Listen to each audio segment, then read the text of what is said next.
بسم اللہ الرحمن الرحیم۔ السلام علیکم، آپ دیکھ رہے ہیں الف نیوز اور میں ہوں آپ کے ساتھ ماجد علی۔ شامل کرتے ہیں آج کی ون لائن ہیڈ لائنز۔ یورپی یونین کی روسی تیل کی 90% درآمدات پر پابندی۔ یورپی یونین نے روس کی تیل کی 90% درآمدات پر پابندی عائد کرنے پر اتفاق کر لیا ہے۔ روس کے اہم بینک کو سوئفٹ فائنینشل سسٹم سے بھی نکال دیا جائے گا۔ یورپی یونین کے رکن ممالک کے نمائندوں کی برسلز میں ہونے والی ملاقات میں معاملات طے پا گئے ہیں۔ یورپی یونین نے ہنگری سے سمجھوتا کیا ہے کہ روس کی 90% تیل کی درآمدات پر پابندی عائد کی جائے گی، جبکہ پائپ لائن کے ذریعے یورپ پہنچنے والے تیل کو پابندی سے مستثنی قرار دیا جائے گا۔ نیوزی لینڈ کے بعد کینیڈا نے بھی ہینڈ گن کی خرید و فروخت پر پابندی عائد کرنے کا فیصلہ کر لیا۔ پارلیمنٹ میں بل پیش کر دیا گیا۔ خطرناک ہینڈ گن پر پابندی لگانے کا فیصلہ کینیڈین وزیر اعظم جسٹن ٹروڈو نے کیا۔ ٹروڈو نے کہا ہے کہ ہینڈ گن کی ملکیت پر پابندی کے نفاذ کے لیے قانون لایا جا رہا ہے۔ یہ فیصلہ کینیڈا کے وزیر اعظم نے امریکہ میں حال ہی میں اسکول پر ہونے والی فائرنگ کے بعد کیا ہے۔ درآمدی اشیاء پر لگائی گئی پابندی میں نرمی۔ وفاقی حکومت نے 19 مئی کو درآمدی اشیاء پر لگائی گئی پابندیوں میں نرمی کر دی۔ وزارت تجارت درآمدی چھوٹ دینے کا نوٹیفیکیشن بھی جاری کر دیا، جس کے مطابق صنعتی شعبے کے لیے درآمد کردہ خام مال پر پابندی عائد نہیں ہوگی۔ نوٹیفیکیشن کے مطابق انٹرمیڈیٹ گڈز کی درآمدات پر بھی پابندی عائد نہیں ہوگی۔ خیال رہے کہ چند روز قبل وفاقی حکومت نے تمام امپورٹڈ گاڑیوں کی درآمدات پر پابندی لگانے کا فیصلہ کیا تھا اور ساتھ ہی لگژری آئٹم کی درآمدات پر بھی پابندی عائد کر دی تھی۔ ریاست مخالف لانگ مارچ ہوا تو سختی سے نپٹا جائے گا، وفاقی کابینہ نے خبردار کر دیا۔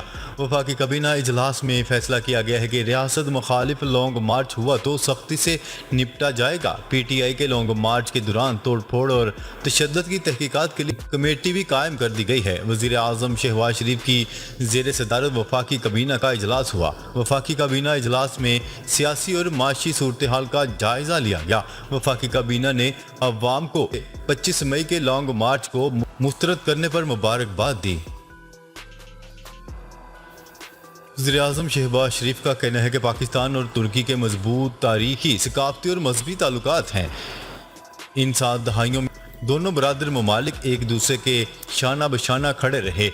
وزیر اعظم شہباز شریف نے ترک نیوز ایجنسی کو انٹرویو دیتے ہوئے کہا ہے کہ پاکستان اور ترکی باہمی مفادات کے تمام معاملات میں ایک دوسرے کی حمایت کرتے ہیں۔ دونوں ممالک بنیادی قومی مفاد کے تمام امور پر ایک دوسرے کی حمایت کرتے ہیں۔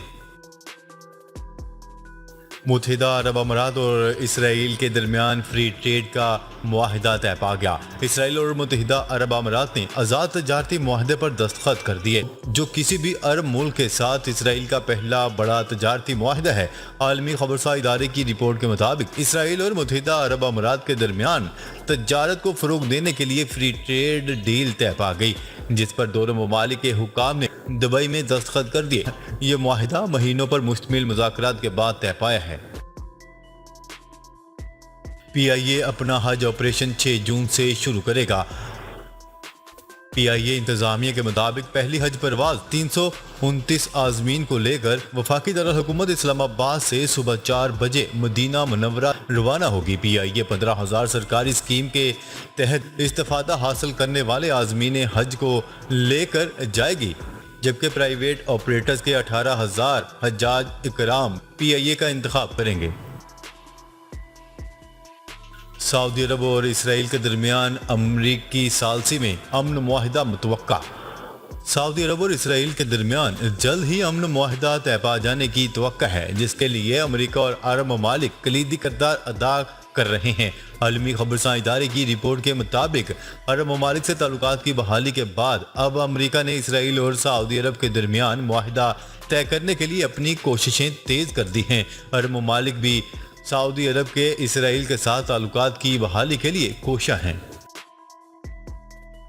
ملک میں بجلی کے شارٹ فال کے باعث غیر اعلانیہ لوڈ شیڈنگ 12 گھنٹے تک پہنچ گئی۔ توانائی ڈویژن کے ذرائع کے مطابق اس وقت ملک میں بجلی کی طلب 26,000 میگا واٹ جبکہ مجموعی پیداوار صرف 19,310 میگا واٹ ہے۔ پانی سے 4,855 میگا واٹ، سرکاری تھرمل پلانٹ سے 1,205 جبکہ نجی شعبے کے بجلی گھروں کی مجموعی پیداوار 9,323 میگا واٹ ہے۔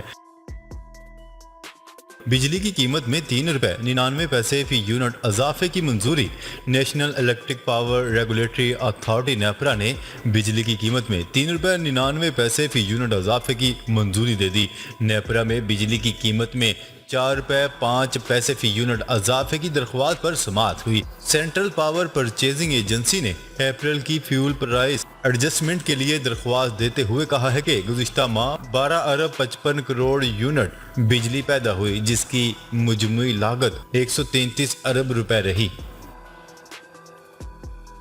ملک میں ڈالر کی قدر میں مسلسل دوسرے روز کمی۔ انٹر بینک کے کاروباری دن میں آج ڈالر کا بھاؤ 60 پیسے کم ہوا۔ کاروبار کے اختتام پر ایک امریکی ڈالر کی قدر 198 روپے 46 پیسے ہو گئی۔ انٹر بینک تبادلہ مارکیٹ میں 2 روز میں ڈالر کا بھاؤ 1 روپیہ 29 پیسے کم ہوا۔ امریکہ کا ایران سے یونانی آئل ٹینکرز فوراً چھوڑنے کا مطالبہ۔ امریکہ نے ایران سے خلیج فارس میں پکڑے جانے والے 2 یونانی آئل ٹینکرز فوری چھوڑنے کا مطالبہ کر دیا۔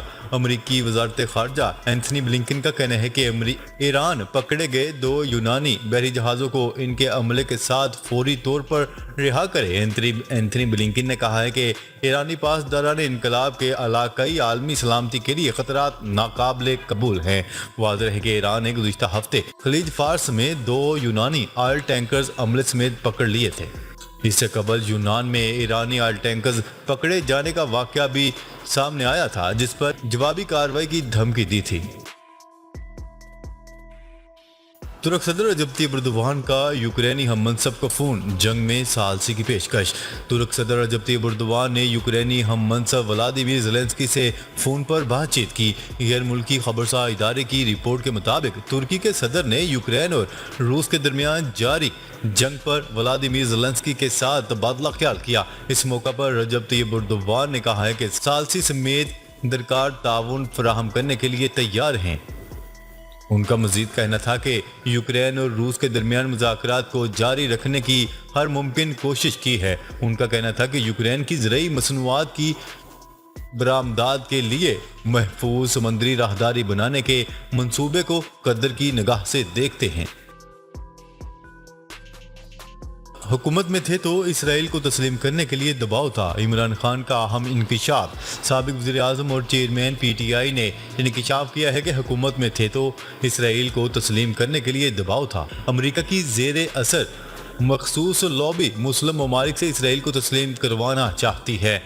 تفصیلات کے مطابق سابق وزیر اعظم عمران خان ڈیجیٹل میڈیا کے نمائندوں سے ملاقات میں انکشاف کیا کہ حکومت میں تھے تو اسرائیل کو تسلیم کرنے کے لیے دباؤ ڈالا جا رہا تھا۔ پیغام بھجوایا گیا کہ اپنے ملک کا سوچیں، اور یہ کس نے پیغام بھیجا یہ میں ابھی نہیں بتا سکتا۔ بھارتی گلوکار سدھو موسے والا کی پوسٹ مارٹم رپورٹ سامنے آ گئی۔ بھارتی ریاست پنجاب میں بے دردی سے قتل کر دیے جانے والے گلوکار سدھو موسے والا کی پوسٹ مارٹم رپورٹ سامنے آ گئی۔ سدھو موسے والا کی پوسٹ مارٹم رپورٹ 5 ڈاکٹروں پر مشتمل ایک پینل کی جانب سے مرتب کی گئی۔ بھارتی میڈیا کی رپورٹس کے مطابق گزشتہ اتوار قتل ہونے والے سدھو موسے والا 2 درجن سے زائد گولیوں کا نشانہ بنے۔ عراقی فوجی بیس عین الاسد پر ایک نیا میزائل حملہ۔ بیس پر 5 میزائل داغے گئے۔ یہ فوجی ادارہ اس وقت عراقی فوج کی انتظامی کنٹرول میں ہے۔ مغربی عراق کے علاقے الانبار میں اتحادی فوجیوں کے زیر استعمال عین الاسد نامی فوجی اڈے پر گزشتہ رات میزائل حملے کے بعد یہ اہم ٹھکانہ ایک بار پھر شہ سرخیوں کا موضوع بن گیا۔ عرب میڈیا کی رپورٹ کے مطابق ایک سیکیورٹی اہلکار نے بتایا ہے کہ پیر اور منگل کی درمیانی رات غیر ملکی افواج کی تعدیر میزبانی کا شرف حاصل کرنے والی فوجی بیس پر 6 میزائل داغے گئے۔ ناظرین، اب تک کے لیے اتنا ہی۔ مزید خبریں لے کر بہت جلد آپ کی خدمت میں حاضر ہوں گے۔ تب تک کے لیے اپنا خیال رکھیے گا۔ اللہ نگہبان۔